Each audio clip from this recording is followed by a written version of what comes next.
بسم اللہ الرحمن الرحیم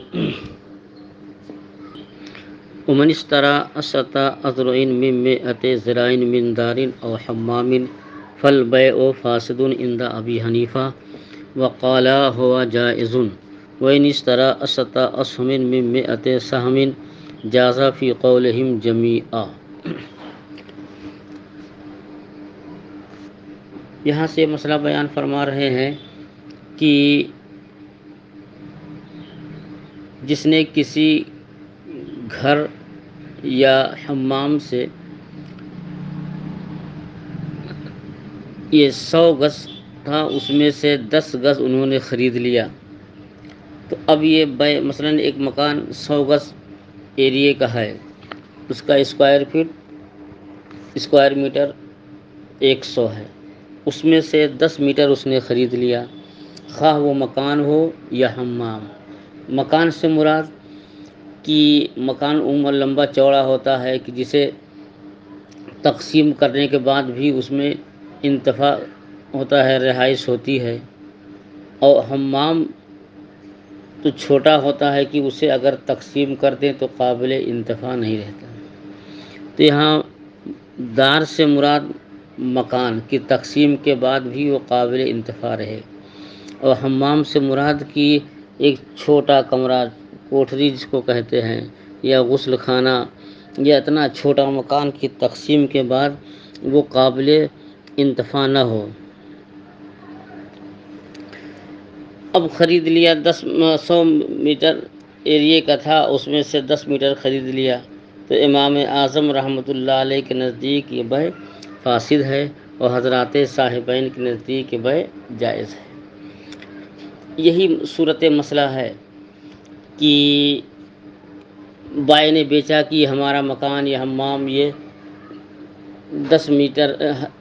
میٹر لمبا چوڑا ہے یا 100 میٹر لمبا چوڑا ہے، تو اس نے کہا کہ خریدنے والے نے کہ اس کے جو ہے کہ 1/10 حصہ میں نے خرید لیا، تو سب کے نزدیک بیع جائز ہے۔ دونوں صورتوں میں فرق ہے۔ پہلے میں کیا تھا کہ اس نے متعین میٹر خریدا ہے، مثلا 100 میٹر کا یہ مکان ہے تو اس میں سے 10 میٹر خریدا ہے، اور دوسرے مسئلے میں 100 میٹر کا مکان ہے تو اس کا 10واں حصہ یعنی 1/10 حصہ انہوں نے خریدا ہے۔ اب اس میں دوسرے والے مسئلے میں تو میٹر متعین نہیں کیا، تو پہلی بیع امام الائمہ کے نزدیک فاسد، حضرات صاحبین کے نزدیک جائز، اور دوسری بیع سب کے نزدیک جائز ہے۔ فرماتے ہیں کہ من اشتری 10 أذرع من 100 ذراع من دار او حمام، کہ جس نے 100 گز مکان یا حمام میں سے 10 گز خریدا، تو امام اعظم رحمۃ اللہ علیہ کے نزدیک یہ بیع فاسد ہے۔ وقال، تثنیہ ہے، حضرات صاحبین نے فرمایا کہ یہ بیع جائز ہے۔ وَإِنِ اشْتَرَىٰ 10 أسهم من 100 سهم، سهم کے معنی حصہ، اور اگر اس نے اس مکان یا حمام کا 10واں حصہ خرید لیا، 1/10 یا 10 حصے میں سے ایک حصہ، یا اور اگر اس نے جو ہے اس مکان یا حمام کے جو ہے کا 10واں حصہ خرید لیا، یا یوں کہیے 100 حصوں میں سے 10 حصہ خرید لیا، سب ایک ہی چیز ہے، ترجمانی مختلف ہے۔ 10واں حصہ، 1/10 حصہ، 100 حصوں میں سے 10 حصہ، سب کا حاصل ایک، تو یہ سب کے نزدیک جائز ہے۔ تو دونوں میں فرق ہے کہ نہیں؟ پہلے والی مثال میں کہ متعین زمین خریدی ہے کہ 100 گز میں سے 10 گز، تو 10 گز متعین ہے، اور دوسرے میں یہ کہ 10ویں حصے میں سے ایک حصہ، 100 حصوں میں سے 10 حصہ لہما۔ حضرات صاحبین کی دلیل یہ کہ ان 10 أذرع من 100 ذراع عشر الدار، کہ 100 گز میں سے 10 گز یہ مکان کا 10واں حصہ ہے۔ فأشبہ 10 أسهم، تو جیسے مکان کے 100 حصوں میں سے 10 حصہ خریدا تو اس کی بیع جائز ہے، تو ایسے ہی مکان کے 100 گز میں سے 10 گز خریدا تو اس کی بھی بے جائز ہے۔ 100 گز میں سے 10 گز اور 100 حصوں میں سے جو ہے 10واں حصہ، دونوں کا حاصل ایک ہے۔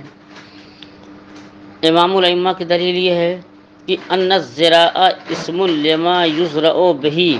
واستعیر لما یحلہ الزراع وهو المعین دون المشاع، کہ دیکھیے زرع گز جو ہے، کہتے ہیں 1 گز میں نے خریدا ہے، حالانکہ گز کوئی نہیں خریدتا، گز تو دکاندار خریدتے ہیں، جو لوہے کا ناپنے کا ایک آلہ ہوتا ہے جس میں انچ لکھے تھے، 1 inch 2 inch 3 inch centimetre, جس لوہے کے آلے میں لکھا رہتا ہے، جسے کپڑا ناپتے ہیں، زمین ناپتے ہیں۔ اصل میں زرع وہی ہے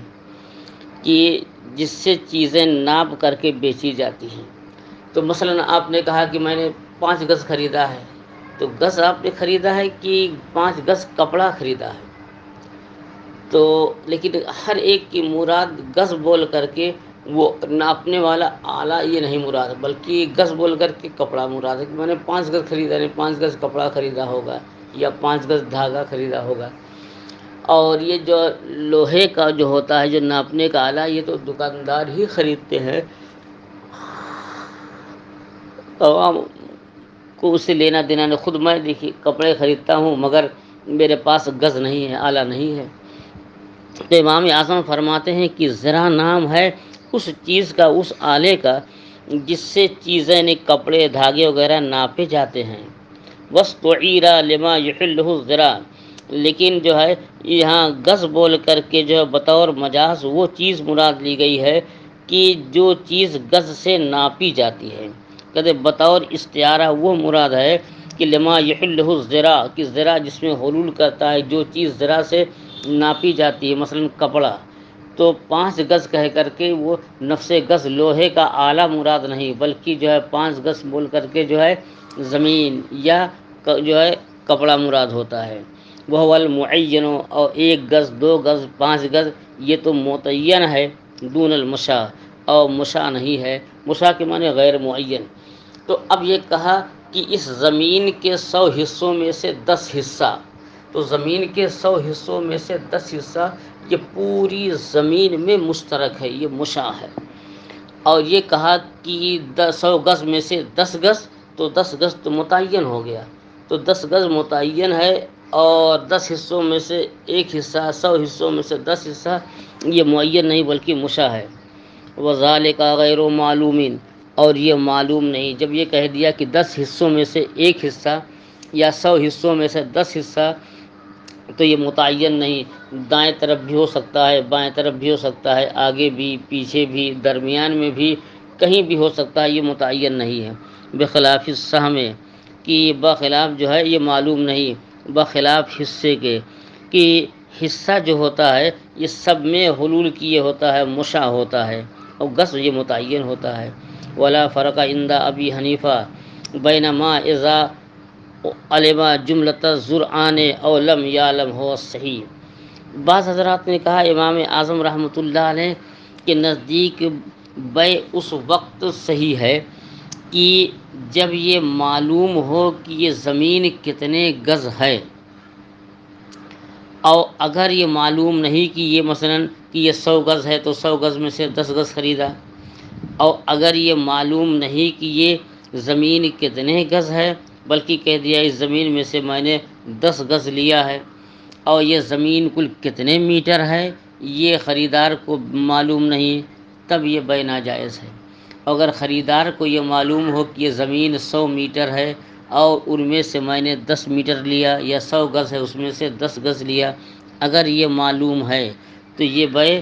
جو ہے صحیح ہے، اور معلوم نہیں ہے کہ زمین کی مقدار کتنی ہے تو یہ بیع صحیح نہیں۔ تو فرماتے ہیں کہ نہیں، امام اعظم رحمۃ اللہ علیہ کے سے جو صحیح روایت مروی ہے، دونوں صورتوں میں کوئی فرق نہیں، چاہے زمین کی کل مقدار، کل پیمائش معلوم ہو یا معلوم نہ ہو۔ فرماتے ہیں کہ اور امام اعظم رحمۃ اللہ علیہ کے نزدیک اس میں کوئی فرق نہیں ہے کہ اسے یہ تمام پورے زمین کے کتنے گز ہیں، زمین کا پورا ایریا معلوم ہو یا معلوم نہ ہو۔ ہو صحیح، یہی قول صحیح ہے، خلافاً لما یقول الخصاف، اس کے برعکس جیسا کہ حضرت خصاف رحمۃ اللہ علیہ نے فرمایا کہ لبقاء الجہالت، کیونکہ جہالت دونوں صورتوں میں باقی رہے گی، چاہے معلوم ہو یا معلوم نہ ہو۔ آپ نے شاید دیکھا ہو، اس وقت تو خیر رواج نہیں، پہلے ہم لوگوں کے بچپن میں کہیں کہیں رواج تھا، جب ہم اشرفیہ پڑھنے کے لیے آئے تو مبارک پور سے املو سے مبارک پور وغیرہ غلہ جو ہے اونٹ سے لاد کر کے ایک جگہ سے دوسری جگہ منتقل کرتے تھے۔ اونٹ جو ہے کافی اونچا ہوتا ہے، مضبوط ہوتا ہے، تو 2 بورا جو ہے گدھے کی طرح، جیسے گدھے کی پیٹھ پر جو ہے اینٹ ہے یا مٹی وغیرہ لاد دیتے ہیں، اس طرح اونٹ کی پیٹھ پر سامان نہیں لادا جاتا تھا، بلکہ اونٹ کے دونوں طرف دائیں پیٹ پر بائیں پیٹ پر جو ہے، دائیں پہلو پر بائیں پہلو پر جو ہے ایک بورا دائیں پہلو پر باندھ دیتے تھے اور دوسرا بورا بائیں پہلو باندھ دیتے تھے۔ اگر ایک طرف ایک بورا باندھ دیتے تو اونٹ کے چلنے میں دقت ہوتی، کیونکہ یہ بیلنس برابر نہیں ہوتا، ایک طرف بوجھ ہوتا تو ادھر جو ہے ان کا جھکاؤ رہتا، اس لیے اونٹ کے دونوں پہلو پر ایک ایک بورا باندھ دیا جاتا تھا تاکہ یہ دونوں کا وزن برابر ہو، تاکہ اونٹ کے چلنے میں دقت ہو۔ آپ نے دیکھا ہوگا، لیکن دیکھا نہ ہو تو سنا ہوگا کہ کشتی پر جب سامان لاتے ہیں تو ہر طرف برابر رکھ دیتے ہیں، اگر ایک سرے پر کئی من جو ہے بوجھ لاد دیا جائے، کئی کنٹل لاد دیں اور دوسری طرف نہ رکھیں تو کشتی کے ڈوبنے کا خطرہ ہوتا ہے۔ تو ایسے ہی اونٹ کے دونوں پہلو پر برابر برابر سامان لادا جاتا تھا تاکہ اونٹ کے چلنے میں دقت نہ ہو۔ عدل کے معنی ہوتا ہے برابری، تو یہاں چونکہ وہ دونوں بوجھ، دونوں بورے، دونوں گٹھر برابر ہوتے تھے، اس لیے ان کو عدل کہا جاتا ہے۔ چاہے کپڑے کی گٹھر ہو، اناج کی گٹھر ہو، اسی باندھتے۔ اب کسی نے جو ہے اونٹ کے ایک طرف کے جو ہے اس کو خریدا، ایک پہلو پر باندھے ہوئے جو کپڑوں کا تھان تھا اس کو انہوں نے خرید لیا، اور یہ اس طرح خریدا کہ یہ اس میں 10 کپڑے ہیں اور 10 درہم میں خرید لیا۔ اب خریدنے کے بعد جب کھول کر کے دیکھا گیا تو اس میں سے 9 ہی کپڑے نکلے، 10 نہیں۔ تو صورت مسئلہ یہ ہے کہ 10 کپڑا کہہ کر کے بیچا 10 درہم میں۔ اچھا، ہر کپڑے کی الگ الگ قیمت نہیں بیان کیا، بس کہا یہ 10 کپڑے ہیں اس میں اور یہ 10 درہم میں، اور اتفاق سے جو کھول کر دیکھنے پر 9 ہی کپڑے نکلے۔ یہ جو ہے کھول کے 10 کپڑا کہہ کر کے فروخت کیا تھا 10 درہم میں، جب گٹھری کھولی گئی تو اس میں 11 کپڑے نکلے، تو اب کیا حکم ہونا چاہیے؟ یہاں سے بیان فرماتے ہیں کہ وَلَوْ اس طرح عَلَىٰ أَنَّهُ أَشْرَطُ أَصْوَابٍ، کہ جس نے جو ہے اونٹ کے ایک طرف باندھے ہوئے کپڑوں کے گٹھر، یہ عدل کا ترجمہ ہے، وہ گٹھر خریدا اس شرط پر کہ یہ 10 کپڑے ہیں، فَإِذَا هُوَ تِسْعَةٌ، تو وہ 9 کپڑے نکلے، او احدہ عشرہ، تو یا 11 کپڑے، تو 9 اور 11 کی یہ قید نہیں بلکہ ایک مثال ہے کہ جتنا کپڑا کہہ کر کے بیچا تھا اس سے کم نکلا یا زیادہ نکلا، اصل مسئلہ یہ بیان کیا ہے، تو 9 اور 11 ایک مثال ہے۔ تو فسد البیع، تو بیع فاسد ہو گئی، لجہالۃ المبیع او الثمن، مبی یا ثمن کے مجہول ہونے کی وجہ سے۔ تو مبی یا جہالت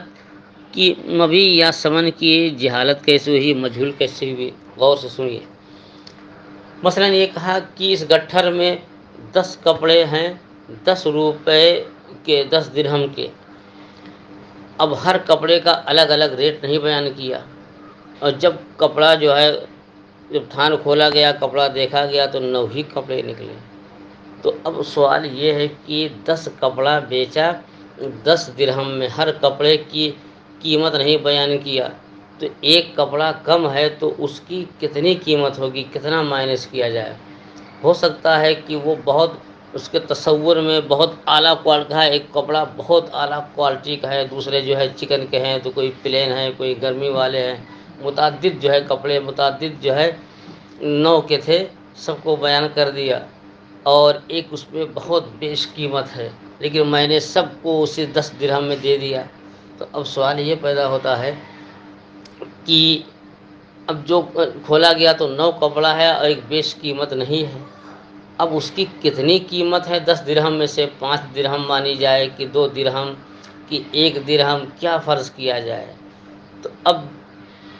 مشتری جو ہے کہے گا ایک کپڑا کم ہے اور وہ کپڑا شاید اچھا رہا ہو جو اس میں نہیں رکھا گیا، اس لیے میں 3 درہم مائنس کر کے 7 درہم دے رہا ہوں. اور بھائی یہ کہے گا نہیں وہ تو گھٹیا تھا، اس کی قیمت جو ہے 1 درہم بھی نہیں، نصف درہم آپ مائنس کیجئے. تو یہ تو کہے گا میں 3 نہیں 4 درہم مائنس کروں گا، 4 درہم گھٹاؤں گا، بقیہ کو 6 درہم بھیجوں گا. تو اب یہ نزاع کا سبب ہوگا.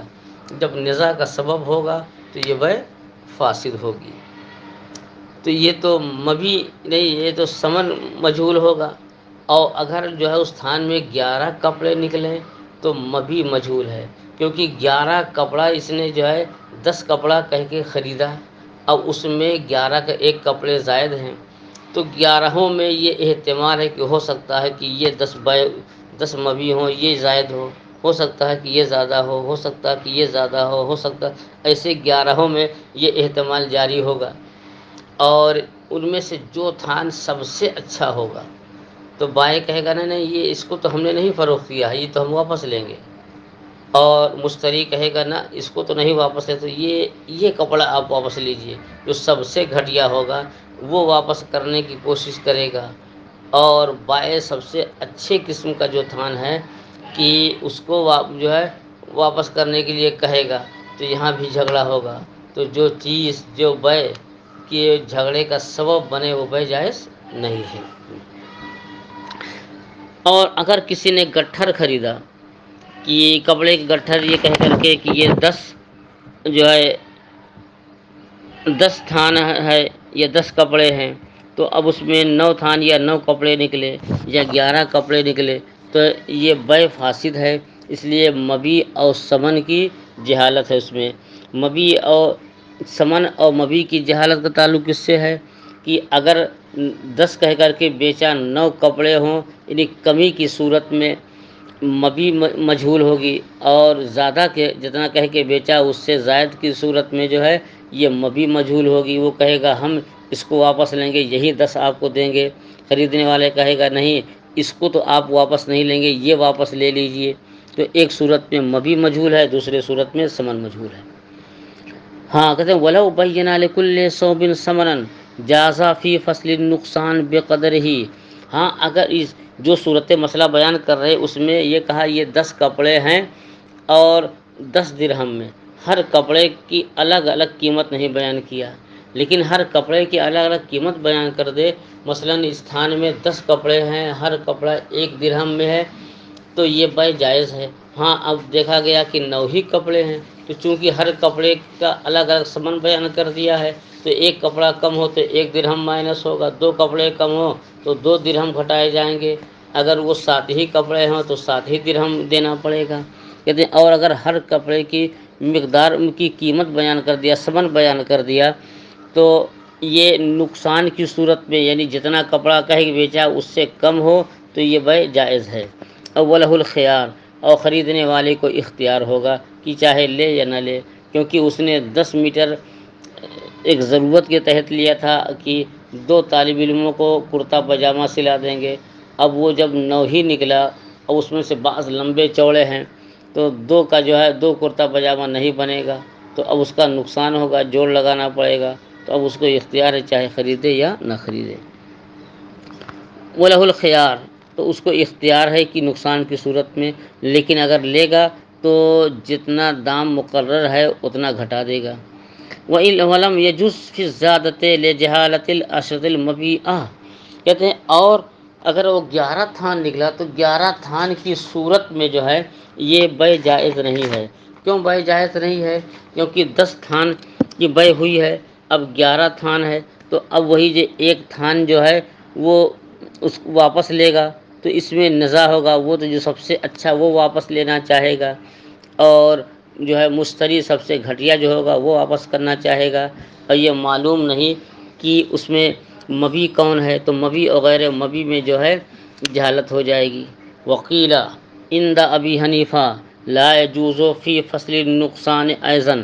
اور ایک قول یہ ہے کہ امام اعظم رحمۃ اللہ علیہ کے نزدیک اگر مقررہ کپڑے یا مقررہ میٹر سے کم نکلے تو اس صورت میں بھی بیع جائز نہیں ہے۔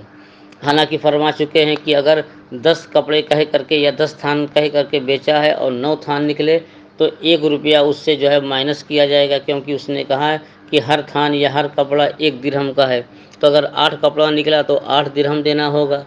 اور ایک روایت یہ ہے کہ امام اعظم رحمۃ اللہ علیہ سے دونوں صورتوں میں جائز نہیں، جیسے کہ کپڑا مقررہ تھان یعنی 10 تھان سے زیادہ نکلے تب بھی جائز نہیں، یا جو ہے 10 تھان سے کم نکلے 9 نکلے تب بھی جائز نہیں ہے۔ ولیس بصحیح، تو صاحب ہدایہ فرماتے ہیں کہ امام اعظم کی طرف جو ہے یہ روایت منسوب ہے کہ کپڑا کم ہو یا زیادہ ہو دونوں صورتوں میں بیع جائز نہیں، یہ روایت صحیح نہیں ہے۔ لیکن بخلاف ما اذا اشترى ثوبین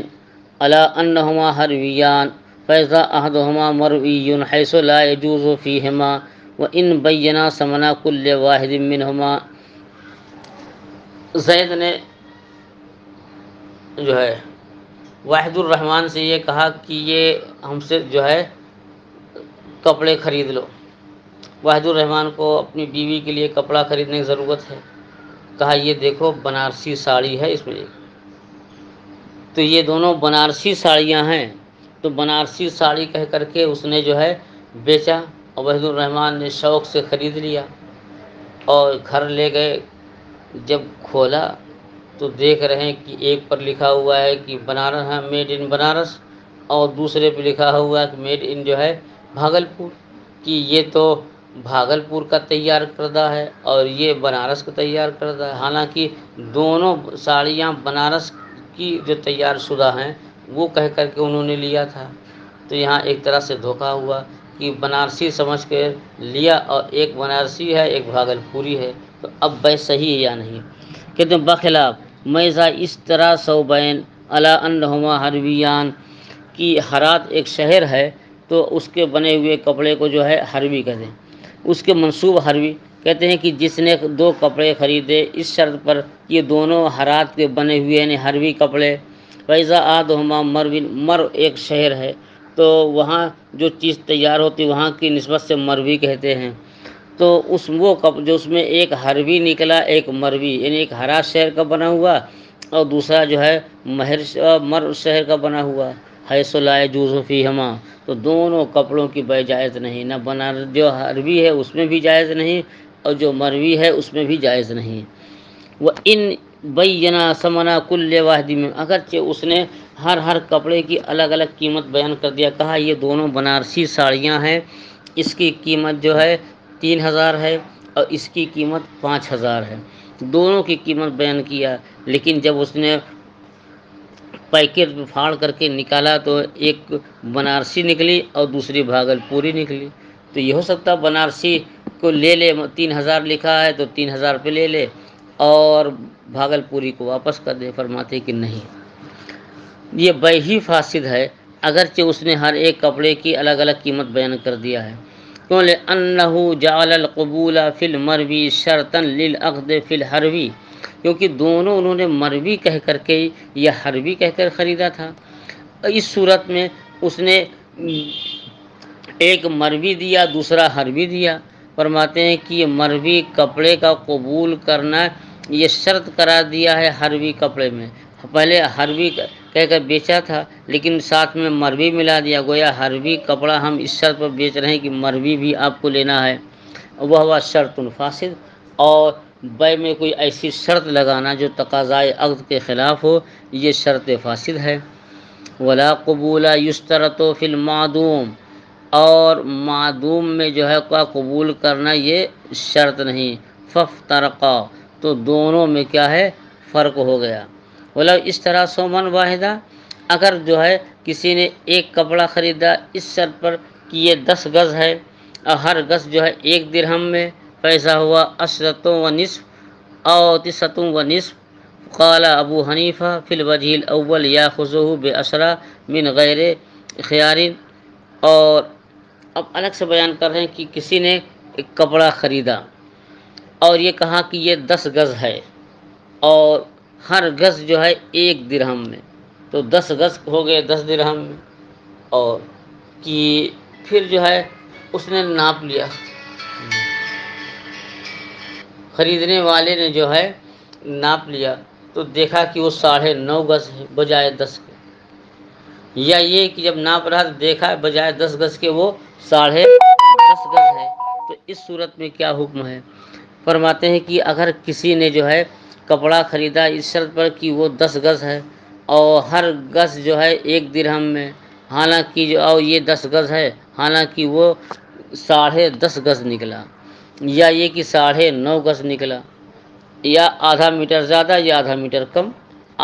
تو امام اعظم فرماتے ہیں فی الوجہ الاول، پہلی صورت میں جب آدھا گز زیادہ یعنی 10.5 گز ہو تو یا خذہ بعشرۃ من غیر خیارین، تو 10.5 گز کپڑا وہ رکھ لے گا اور اس کو اختیار بھی نہیں ہوگا، کیونکہ آدھا میٹر اس کو جو ہے زائد ملا ہے۔